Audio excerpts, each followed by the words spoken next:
I'm Dr. Anthony Maloof from Corneal and Oculoplastic Surgery in Eyes and Faces in Sydney, and welcome to this short video on using and applying ointment after your surgery. There are three general situations in which we need to apply ointment. The first is inside the eyelid. So you've had something on the surface of the eye or inside your eyelid and you need to put ointment in. How do you do it? This is probably the simplest and most difficult at the same time.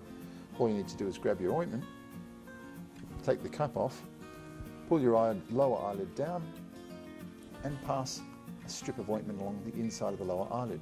Less than 1 centimetre, but more than ½ centimetre long. Easy to do and hard to do.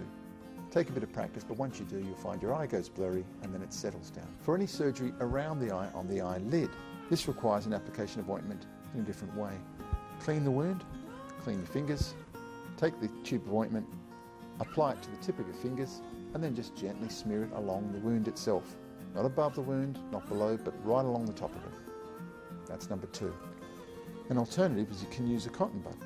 So you can apply it to the tip of the cotton bud and then apply it along the wound, and that works well. Application should be 2 to 4 times per day. For larger wounds around the face, side of the face, reconstruction, aesthetic surgery, cosmetic surgery, facelifts, we usually use a bigger tube of ointment which has got a chemical in it called chlorhexidine, but a similar thing applies. Wash your hands, wash the wound, and then gently smear it along the wound 3 to 4 times a day. I hope that's been of assistance. Thank you for watching.